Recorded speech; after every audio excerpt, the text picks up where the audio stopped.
আমরা আজকে আলোচনা করব প্রাগৈতিক ইতিহাস নিয়ে।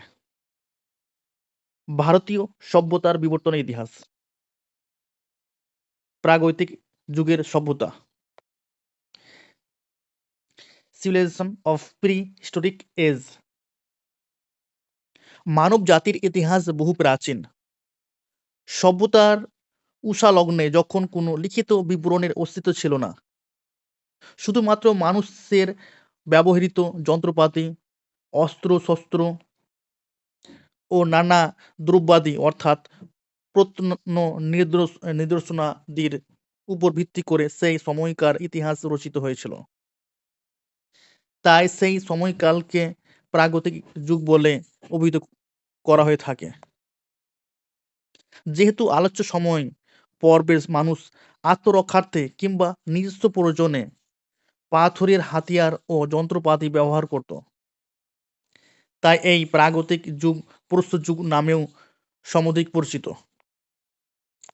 মূলত আদিম মানুষের ব্যবহৃত যন্ত্রপাতি বা অস্ত্রাদির গুণগত ও কার্যগত উৎকৃষ্টতার নিরিখে প্রস্তর যুগকেও প্রধানত তিনটি ভাগে ভাগ করা হয়, যথা প্রাচীন প্রস্তর বা আদি প্রস্তর যুগ, ইংরেজিতে একেবারে প্যালিওলিথিক এজ, মধ্য প্রস্তর যুগ বা মেসোলিথিক এজ, নব্য প্রস্তর যুগ বা নিওলিথিক এজ বলা হয়। এর পরবর্তী যুগ হলো প্রস্তর, তাম্র ও ব্রোঞ্জের মিশ্রণ যুগ, ক্যালকোলিথিক বা চ্যালকোলিথিক এজ বলে। ঐতিহাসিক গর্ডন চার্লস খাদ্য উৎপাদনের ভিত্তিতে প্রাগৈতিক যুগকে নিম্নরূপে ভাগ করেছেন। প্রস্তর যুগ, খাদ্য সংগ্রহকারী যুগ, age of food gathering men. নব্য প্রস্তর যুগ, খাদ্য উৎপাদনকারী যুগ, age of food producing men. ধাতুর যুগ, নগরের যুগ, এজ অফ আরবান কালচার।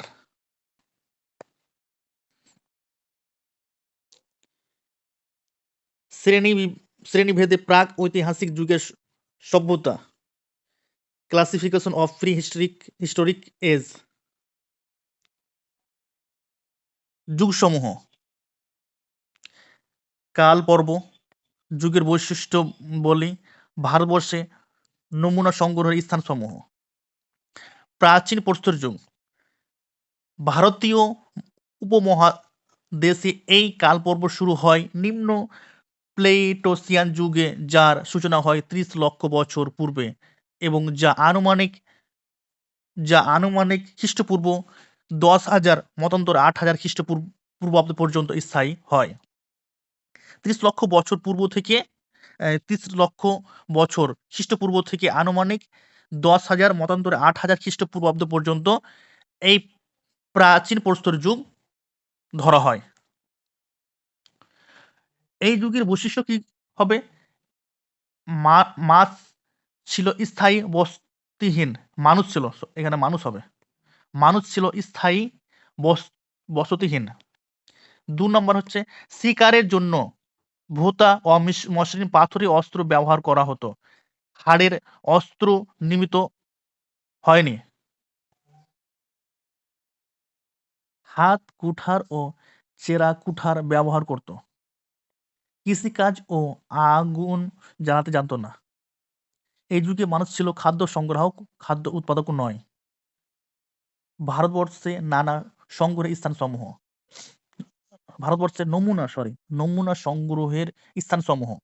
বর্তমান পাকিস্তানের পটওয়ারার মালভূমি ও পাঞ্জাবের সোয়ান উপত্যকা, হিমাচল প্রদেশের শিবালিক অঞ্চল এবং দক্ষিণ ভারতের কর্ণাটক, মাদ্রাজের নীলগিরি অঞ্চল, কৃষ্ণা নদী উপত্যকা, তামিলনাড়ু, উড়াপ্পা, চিঙ্গেলপেট, বিহারে মুঙ্গের, সিংভূম, রাঁচি, পশ্চিমবঙ্গের বাঁকুড়া, মেদিনীপুর, বীরভূম জেলা, পশ্চিম ত্রিপুরা ও লালমাই প্রভৃতি অঞ্চল। মধ্যপ্রস্তর যুগ, মেসোলিথিক এজ, ভারতীয় উপমহাদেশে আনুমানিক 10,000 খ্রিস্টপূর্ব থেকে 6,000 অব্দের মধ্যবর্তী সময়কাল। মতান্তরে 8,000 খ্রিস্টপূর্ব থেকে 6,000 অব্দের মধ্যবর্তী সময়কাল। বৈশিষ্ট্য হচ্ছে কি, মানুষের ব্যবহৃত পাথুরে অস্ত্র শস্ত্রের ক্ষুদ্র আকৃতি, মাইক্রোলিথিক মৃৎশিল্প ও কৃষিকাজের সূচনা হলেও কুমোরের চাকার ব্যবহার অনুপস্থিত ছিল। মাছ ধরার বড়শি, শিকারে ব্যবহৃত ফাঁদ এ যুগের উল্লেখযোগ্য বৈশিষ্ট্য। জীবজন্তুকে পোষ মানাতে শেখা অর্থাৎ পশুপালন শুরু করে। এই যুগের মানুষের জীবনযাত্রা ছিল অর্ধযাযাবর প্রকৃতির। এই যুগের মানুষেরা আগুন জ্বালানোর কৌশল ভালোভাবে রপ্ত করেছিল। নমুনা সংগ্রহ, গুজরাটের লাঙ্গনাজ, রোজাদি, দাক্ষিণাত্যের তিনেভেলি, পশ্চিমবঙ্গের বীরভাবানপুর, মধ্যপ্রদেশের বেলান, ভীমবেটকা, বিহারের ছোটনাগপুর, পৈসার, পাঞ্জাবের উচালে, সাংঘা, উত্তরপ্রদেশের সরাইনাহার,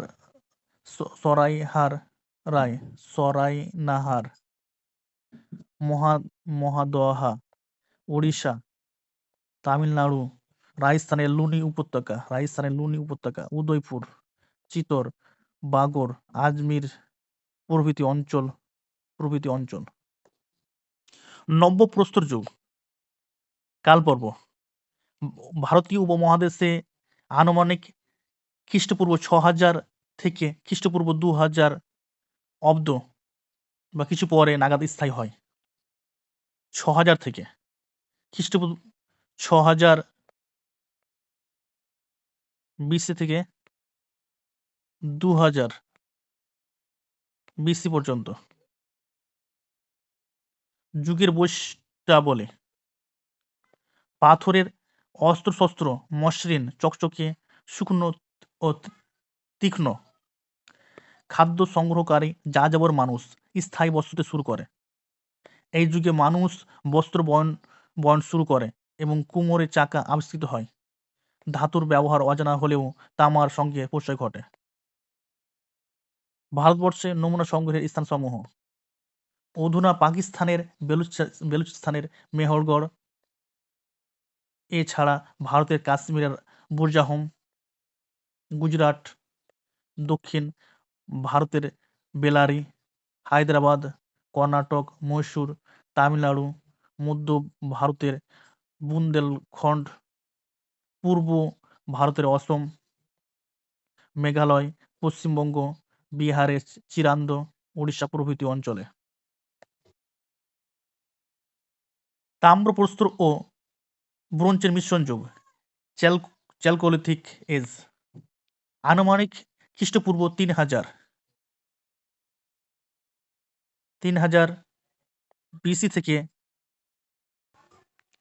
BC থেকে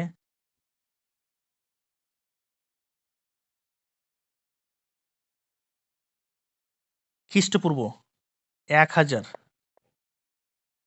BC পর্যন্ত। মতান্তরে 3250 খ্রিস্টপূর্বাব্দ থেকে 2750 খ্রিস্টপূর্বাব্দ পর্যন্ত স্থায়ী হয়।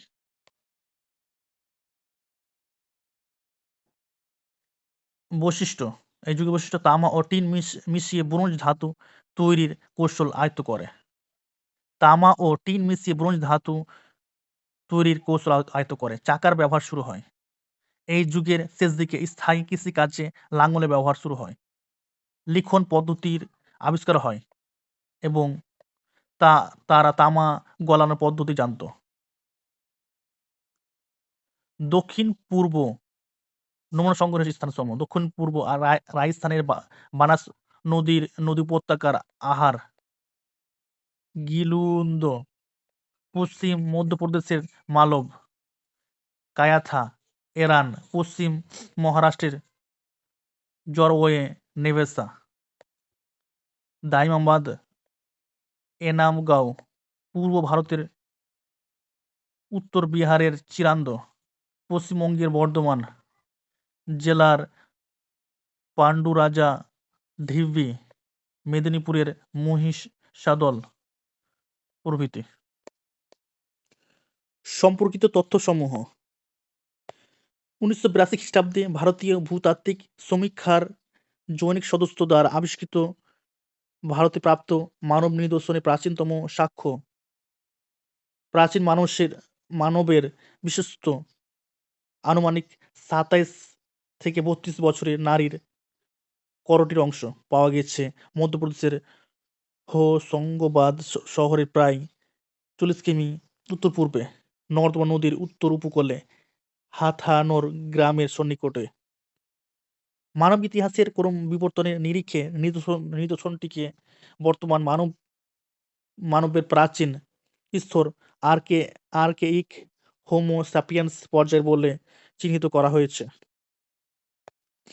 অতি সম্প্রতিকালে ভারতে প্রাপ্ত দ্বিতীয় প্রাচীন মানব জীবাশ্মটির 5 মাসের শিশুর 1,87,000 বছরের পুরনো আবিষ্কার কেরালা বিশ্ববিদ্যালয়ের বিশেষজ্ঞ প্রত্ননৃবিজ্ঞানী doctor Prabhakar Rajendran. শিশুটিও আর্কেইক Homo sapiens পর্যায়ের অন্তর্ভুক্ত। গ্রিক শব্দ প্যালাইস কথার অর্থ হলো প্রাচীন বা ওল্ড, লিথোস শব্দের অর্থ হলো পাথর। এই দুটি শব্দ থেকে প্যালিওলিথিক শব্দটি এসেছে।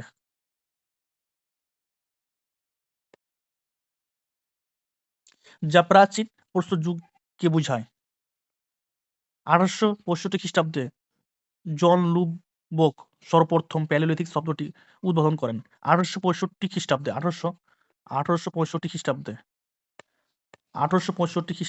জন লুবক সর্বপ্রথম প্যালিওলিথিক শব্দটির উদ্ভাবন করেন। প্রাচীন প্রস্তর যুগে আবার আদি বা নিম্ন প্রস্তর, মধ্য প্রাচীন প্রস্তর বা মিডল প্যালিওলিথিক, অন্ত বা উচ্চ প্রাচীর প্রস্তর বা আপার প্যালিওলিথিক যুগ হিসাবে বিভক্ত করা হয়। 1959 খ্রিস্টাব্দে বিখ্যাত প্রত্নতত্ত্ববিদ এইচ.ডি.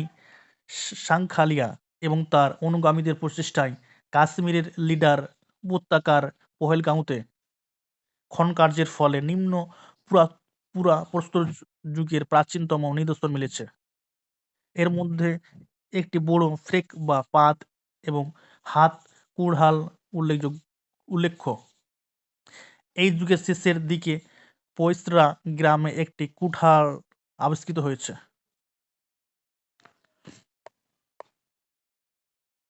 বিখ্যাত পুরাতত্ত্ববিদ লুই ম্যারগ্যান পুরাপ্রস্তর যুগীয় মানুষের অরণ্য নিবাস দশাকে বন্য দশা আখ্যা দিয়েছেন। ভারতীয় উপমহাদেশে প্রাচীনতম পাথরে তৈরি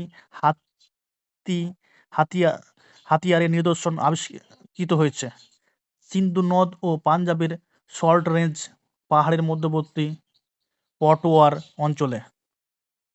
অঞ্চলের অন্তর্গত পাঞ্জাবের সোয়ান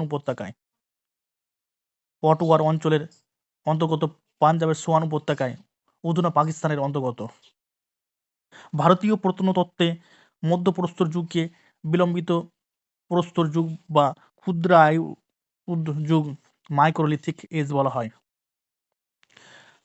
1867 খ্রিস্টাব্দে প্রত্নতাত্ত্বিক কার্লাইন ভারতে বিন্ধ্য পর্বতের গুহায় সর্বপ্রথম ক্ষুদ্রাস্ত্র আবিষ্কার করেন।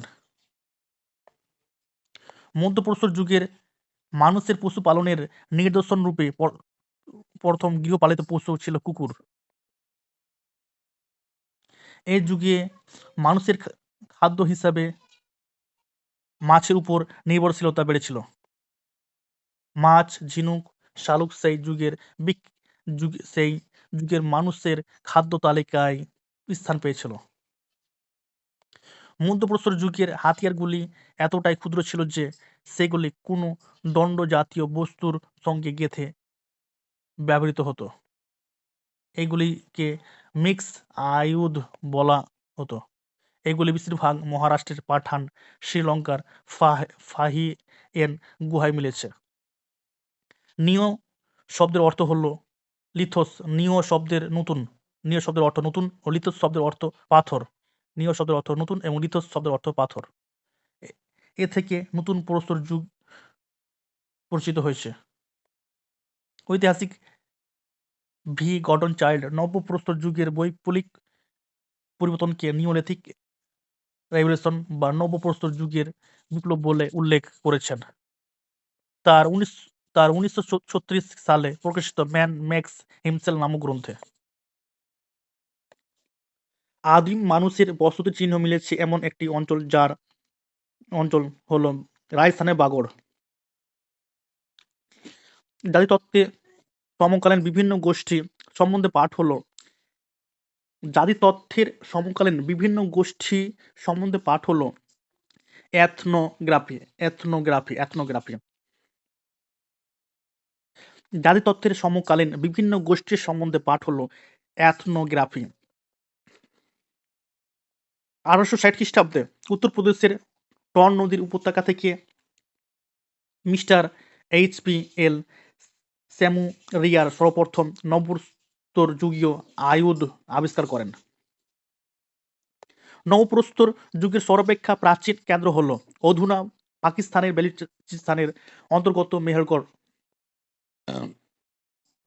নবপ্রস্তর যুগীয় অন্যতম গুরুত্বপূর্ণ প্রত্নক্ষেত্রগুলি হল কাশ্মীরের বুরজাহম। নবপ্রস্তর যুগীয় অন্যতম গুরুত্বপূর্ণ প্রত্নক্ষেত্রগুলি হল কাশ্মীরের বুরজাহম। এখানে গৃহপালিত পশুদের প্রভুর সঙ্গে সমাধিস্থ করা হতো। গ্রিক শব্দ চালকোস এর অর্থ হল তামা এবং লিথোস এর অর্থ হল পাথর। অর্থাৎ চালকোলিথিক বলতে তাম্রপ্রস্তর যুগীয় সংস্কৃতিকে বোঝায়। এই যুগের নিদর্শন অনুসন্ধানে মহারাষ্ট্রে সর্বাধিক খনন কার্য চালানো হয়। প্রত্নতত্ত্ববিদ রেমন্ড অলচিন ও ব্রিজেথ অলচিন তামা ও পাথরের ব্যবহৃত এই যুগকে তাম্রপ্রস্তর সংস্কৃতি আখ্যা দেন। তাম্রপ্রস্তর যুগের সীমাবদ্ধতাটি হল তাম্রপ্রস্তর যুগের সীমাবদ্ধতাটি হল এই সময় শিশু মৃত্যুর হার ছিল সর্বাধিক। এর কারণ ছিল পুষ্টিকর খাদ্যের অভাব, মড়ক ও অনুন্নত চিকিৎসা ব্যবস্থা। মেহেরগড় সভ্যতা দ্য মেহেরগড় সিভিলাইজেশন। সভ্যতার পরিচয়। মেহেরগড় সভ্যতা ভারতীয় মহাদেশের প্রাচীনতম সভ্যতা। মেহেরগড় সভ্যতা হচ্ছে ভারতীয় মহাদেশের প্রাচীনতম সভ্যতা। পরীক্ষা পদ্ধতি রেডিও কার্বন 14 ডেনড্রোক্রোনোলজি ও ডেনড্রোক্রোনোলজি।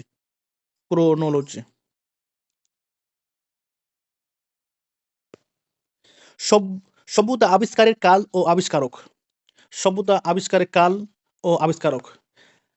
1974 খ্রিস্টাব্দে ফরাসি প্রত্নতাত্ত্বিক জেন ফ্রাঁসোয়া জারিজ ও পাকিস্তানের প্রত্নতত্ত্ব বিভাগের প্রধান রিচার্ড মিডো মেহেরগড় সভ্যতা আবিষ্কার হয় 1974 খ্রিস্টাব্দে এবং আবিষ্কার করেন প্রত্নতাত্ত্বিক জেন ফ্রাঁসোয়া জারিজ ও পাকিস্তানের প্রত্নতত্ত্ব বিভাগের প্রধান রিচার্ড মিডো।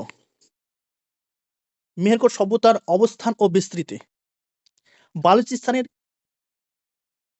ঝোব নদী থেকে পশ্চিম ভারতের সিন্ধু নদ পর্যন্ত অঞ্চলে মধ্যস্থিত প্রায় 500 একর জায়গা নিয়ে গড়ে ওঠা কাচ্চি সমভূমিতে এই সভ্যতা বিকাশ লাভ করে।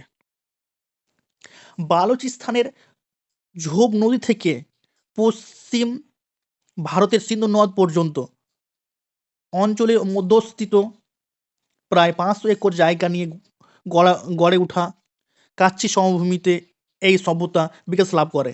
এই সভ্যতা বোলান গিরিপথের সন্নিকটে এবং কোয়েটা উপত্যকা থেকে ১৫০ কিমি দূরে অবস্থিত ছিল। এই সভ্যতা বোলান গিরিপথের সন্নিকটে এবং কোয়েটা উপত্যকা থেকে ১৫০ কিমি দূরে ১৫০ কিমি দূরে অবস্থিত ছিল। পরিসীমা: পূর্বে হিমালয় পর্বত ও থর মরুভূমি। পূর্বে হিমালয় পর্বত ও থর মরুভূমি। পশ্চিমে ইরাক, ইরান, ভূমধ্যসাগর, আরব মরুভূমি। উত্তরে বলকান, এলবুর্জ, হিন্দুকুশ, ককেসাস প্রভৃতি ইউরোপ এশিয়াটিক পর্বতমালা। দক্ষিণে মহেঞ্জোদারো ও কর্কট ক্রান্তি রেখার মধ্যবর্তী অঞ্চল। তাহলে পরিসীমা হচ্ছে পূর্বে হিমালয় পর্বত ও থর মরুভূমি, পশ্চিমে ইরাক, ইরান, ভূমধ্যসাগর, আরবের থর মরুভূমি। উত্তরে বলকান, এলবুর্জ, হিন্দুকুশ, ককেসাস প্রভৃতি ইউরোপ এশিয়াটিক পর্বতমালা। দক্ষিণে মহেঞ্জোদারো ও কর্কট ক্রান্তি রেখার মধ্যবর্তী অঞ্চল। সভ্যতার কালসীমা প্রাগৈতিহাসিক খ্রিস্টপূর্ব ৭০০০ থেকে ৩২০০ অব্দ। ৭০০০ বিসি থেকে ৩২০০ বিসি পর্যন্ত। প্রাচীনত্ব নির্ধারণের অত্যাধুনিক রেডিও কার্বন ১৪ পদ্ধতি, বিভিন্ন সাক্ষ্য প্রমাণবিদ ও পুরাতাত্ত্বিক গবেষণালব্ধ তথ্য থেকে জানা গেছে যে এই সভ্যতার মোট ৭টি পর্ব, যার মধ্যে প্রথম ৩টি পর্ব নতুন প্রস্তর যুগের সমসাময়িক। তবে এর নগরায়নের পরিণত রূপটি পরিলক্ষিত হয় ৩২০০ থেকে ৩২০০ বিসি থেকে ২৬০০ বিসি পূর্বাব্দ। আনুমানিক ২৬০০ খ্রিস্টপূর্ব এই সভ্যতা মানবশূন্য হয়ে পড়ে। সভ্যতার বিভিন্ন কেন্দ্রসমূহ: মেহেরগড়, কিলিগুল মোহাম্মদ, রানা, ঘুনডাই, গুমলা, আঞ্জিরা, মুন্ডিগাক, কোর্দিজি, পেরিয়ানো, ঘুনডাই, কুল্লিমেহি, ডাম্বোসাতোচ, নোসেরা, কাচিবেগ, দাবারকোট, গাজী শাহ প্রভৃতি উল্লেখযোগ্য। সভ্যতার বৈশিষ্ট্য: মেহেরগড় সভ্যতা নব্যপ্রস্তর যুগীয় কৃষি কেন্দ্রিক গ্রাম সভ্যতা। মেহেরগড় সভ্যতা নব্যপ্রস্তর যুগীয় কৃষি কেন্দ্রিক গ্রামীণ সভ্যতা। প্রথম পর্বে গম, যব, বার্লি ছিল প্রধান খাদ্যশস্য। প্রথম পর্বে মেহেরগড় ছিল শিকারী ও ভ্রাম্যমাণ পশুপালকদের অস্থায়ী আবাসস্থল। পরবর্তীকালে তা স্থায়ী রূপ লাভ করে। প্রথম পর্বে মৃৎশিল্পের ধারণা না থাকলেও পরবর্তী সময়ে মৃৎশিল্পে অভাবনীয় উন্নতির সাক্ষ্য বহন করে। এই সভ্যতায় পোড়া মাটির নারী মূর্তি ও শিলমোহর তৈরির সাক্ষ্য মিলেছে। দ্বিতীয় পর্বে পাওয়া প্রচুর পোড়া তুলো বীজ থেকে এই সিদ্ধান্তে উপনীত হওয়া যায় যে সে সময় কার্পাস চাষের প্রচলন ছিল এবং জলসেচ ব্যবস্থা গড়ে ওঠে। মেহেরগড়েই প্রথম তুলা চাষ হয়েছিল। মানব দেহকে কোঁকড়ানো অবস্থায় পড়ে থাকতে দেখে অনুমিত হয় যে তাদের সমাজে সব দেহকে কবর দেওয়ার রীতি প্রচলিত ছিল। মৃতদেহগুলির গায়ে লাল ও গেরুয়া মাটি লাগানো হতো। তাম্র ধাতুর আবিষ্কার এবং তার প্রয়োগ এই যুগের অন্যতম বৈশিষ্ট্য। তাম্র ধাতুর ব্যবহার, তাম্র ধাতুর আবিষ্কার এবং তার প্রয়োগ এই যুগের অন্যতম বৈশিষ্ট্য। দ্বিতীয় পর্বের শেষ দিকে আছে কুমারের চাকার সাহায্যে মাটির পাত্র তৈরি কৌশল। কুমোরের চাকার সাহায্যে মাটির পাত্র তৈরি কৌশল। তৃতীয় পর্বে কুমোরের চাকায় লাল ও কালো জ্যামিতিক নকশা দিয়ে মৃৎ পাত্র তৈরি হয়। মেহেরগড় সভ্যতা যেহেতু প্রদত্ত নিদর্শনের ভিত্তিতে লিপিবদ্ধ হয়, তাই এদিকে মেহেরগড় সভ্যতা যেহেতু প্রদত্ত নিদর্শনের ভিত্তিতে লিপিবদ্ধ হয়, তাই একে প্রাগৈতিক সভ্যতাও বলা হয়। সম্পর্কিত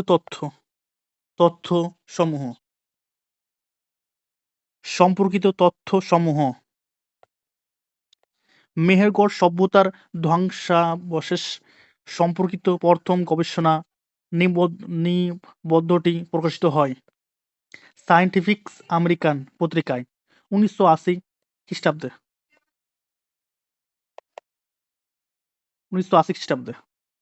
ঐতিহাসিকগণ আর্য আক্রমণ তথ্যকে নস্যাৎ করে মেহেরগড় থেকে ভারতীয় সভ্যতার পৌনঃপুনিক বিবর্তনের ধারাকে স্বীকার করে নিয়েছেন। 1994 খ্রিস্টাব্দে ডিসেম্বরে দিল্লিতে অনুষ্ঠিত বিশ্ব প্রত্নতাত্ত্বিক সম্মেলনে মেহেরগড় সভ্যতা ও বৈদিক সভ্যতাকে একত্রে সিন্ধু সরস্বতী সভ্যতা আখ্যা দিয়ে এক অবিভাজ্য সভ্যতার বিভিন্ন পর্বরূপে চিত্রায়িত করেছেন মার্কিন প্রত্নতত্ত্ববিদ ডেভিড ফ্রোলে। মেহেরগড়ের পশ্চিম দিকের উর্বর অঞ্চলকে আধুনিক পণ্ডিতরা নামকরণ করেছেন উর্বর হাসুলি। ঐতিহাসিক সেরিন রত্নাকর মনে করেন যে মেহেরগড়ের মানুষের সঙ্গে সুসম্পর্ক ছিল ইরান, আফগানিস্তান, তুর্কমেনিস্তান। ঐতিহাসিক সেরিন রত্নাকরের মতানুসারে মেহেরগড়ের অধিবাসীরা যে বিষয়ে অজ্ঞাত ছিল তা হল শ্রুতিবয়ন বিদ্যা। ঐতিহাসিক ইরফান হাবিব বলেছেন, মেহেরগড় সভ্যতার দ্বিতীয় পর্বে আগুনে পোড়া তুলো বীজের নিদর্শন মেলে, যা প্রমাণ করে যে মেহেরগড়বাসী সুতিবস্ত্র বুনতে জানত। মেহেরগড় সম্পর্কে খুঁটিনাটি তথ্য জানা যায় পিজেট অলচিন ও রেমন্ড অলচিনের লেখা ব্রিটিশ অফ ইন্ডিয়ান সিভিলাইজেশন এবং the rise of civilization in India and Pakistan 1986 গ্রন্থে। মেহেরগড়ের মৃৎশিল্পের সঙ্গে ইরানের সিয়ালক শৈলীর এবং দক্ষিণ তুর্কমেনিস্তানের নমাজগায় প্রাপ্ত মৃৎ পাত্রগুলির সাদৃশ্য রয়েছে। এখানকার মানুষ দামি পাথরের কর্নেলিয়াস মালা, কাঠকোয়েজ, লাপিস লাজুলি, ঝিনুকের মালা বানিয়েছিল। মেহেরগড়ে ভারতীয় উপমহাদেশের স্থায়ী কৃষিকার্যের প্রাচীনতম সাক্ষ্য মিলেছে। এখানকার মানুষ তামার আয়নার ব্যবহার শিখেছিল, তবে তার নজির খুব কম। এটি ছিল শৌখিন দ্রব্য। মেহেরগড়বাসীদের পতনের কারণ রূপে ঐতিহাসিকরা জলবায়ু পরিবর্তন, প্রাকৃতিক বিপর্যয়, পার্শ্বভূমির পরিবর্তন ও বহিঃশত্রুর আক্রমণকে দায়ী করেছেন।